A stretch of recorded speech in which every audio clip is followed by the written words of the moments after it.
Hello! What is our rampa again for today's video? Ayan! Ang fresh ng lola mo. Kasi today is the day that the Lord has made.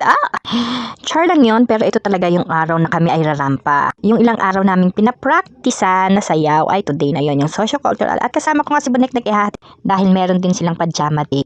O diba? Baka akala nyo, wow, ang ganda ng nanay pero yung anak nakapambahay. Hindi po. Kasi meron din silang pajama day today sa kanilang daycare. At buti na lang dun siya sa barangay dahil pagkatid ko siya sa barangay, aakyat lang din ako sa taas. O diba? Kasama si daddy niya.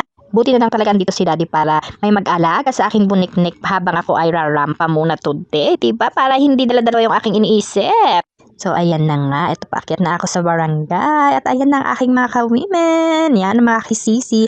The BCWA team. Ayan na nga. Naghahanda na kami para sa aming performance later. Dahil ito ay contest sa socio-cultural nga na dance. So, at dahil first time po ito at first time nung iba, pero second time nung iba at third time nung iba, ewan. Basta. May mga women's ng Bakaking Central Agar-Garampang.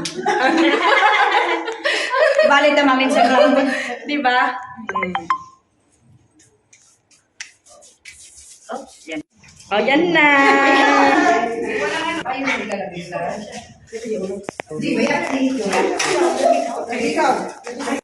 So, ayun na nga, after namin mag-BS, bumaba muna kami dito para kami mag-pictorial picture-picture, syempre. Ayan, diba? Ang gaganda namin today. Ito ang Benguet costume to, diba? Dito kami sa harapan ng barangay, Bakaking Central. So, ayun, let's do it. Habang nag-aantay kami mag-start yung program, ayan, picture-picture muna kami, mga sisi. Naka-face mask. Bebeng may bayad yan ah. Nakikip. Okay.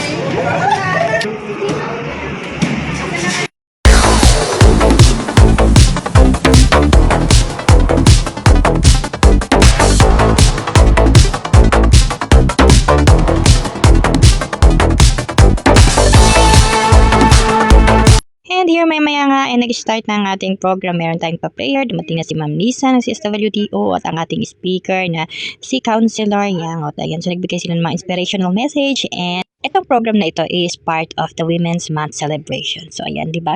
Para magkaroon tayo ng mga activities at marami pang program ng women. So ayan na nga, maya-maya mag-start na din kami. Yan na mag-start ng aming performance. Kami ang number 2 dun sa nabunot. So tapos na yung 1, kami naman ngayon na. Ito na at kami ay sasayaw na. Ito yung pinaghandaan namin ng ilang linggong practice. O, diba?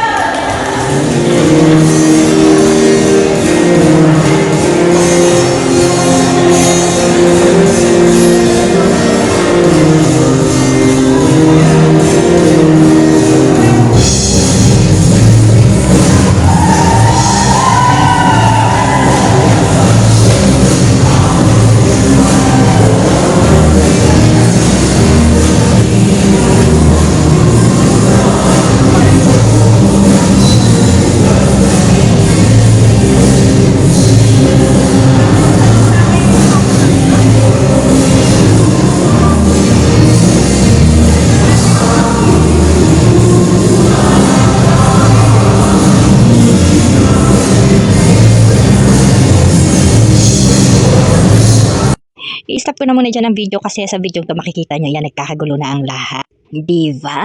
Almost a month kaming nag-practice niyan at na-perfect na nung last. Pero pagdating nung actual na dating na nyo naman ang nangyari, nagkagulo-gulo kaming lahat. Kasi meron isang nagkamali. Siyempre, pag meron isang magkakamali talaga is tuloy-tuloy na yan lahat. So, yun, tinuloy-tuloy pa rin namin kahit alam namin na medyo may mga mali-mali nga yan. Tuloy-tuloy pa rin kami, diba?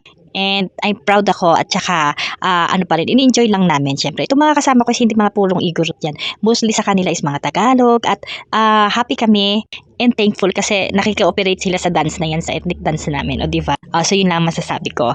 So yun, enjoy pa rin kahit medyo nakaka-disappoint nung may part na nagkamali kami. So yan, tinuloy-tuloy pa rin namin kahit sabi namin, kahit hindi tayo manalo dito dahil first time naman, ang importante meron tayong na-perform at binigay natin ang best natin. So ayan, hanggang sa matapos nga ito, tinuloy-tuloy namin siya, diba? Pero meron yung talagang halatang maling-mali kami. So, yun, hindi nga kami nanalo dito, pero we are thankful, we are proud sa aming mga sarili at least nagkakaisa kami talagang team na ito. So, okay pa rin and thankful and blessed. Tapos sa huli nagtatawanan lang kami na ayun, nagkamali nga tayo lahat, nagtatawanan sila. So, okay lang yun kasi sabi ko, it's part of the contest naman minsan ganun kapag may nagkakamali. Tuloy-tuloy lang, laban lang. Ang importante nagkaisa kami, di ba? At nakilahok kami dito sa programa ito at yun, masasabi kong ang galing-galing ng team namin talaga. At syempre hindi naman ito ang huli at hindi naman ito ang una at hindi ito ang huli. May next pa. Sa next, iigihan na namin at ayan, magiging okay. Syempre baka na-nervous lang ang isa sa amin, kaya ganun. Or alam mo yun, na-overwhelmed kasi kami kasi nga, syempre parang kinakabahan din, ganyan. So may mga ganun-ganun na portion. So,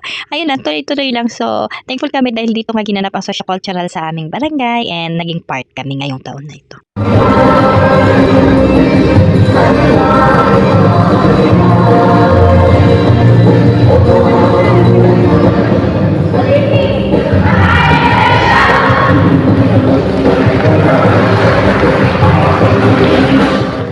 So, yun lang hanggang matapos ang program. Hinighlights ko lang dito sa video na ito ang aming BCWA team ko. Ano yung aming mga memories and pictorials. So, be right!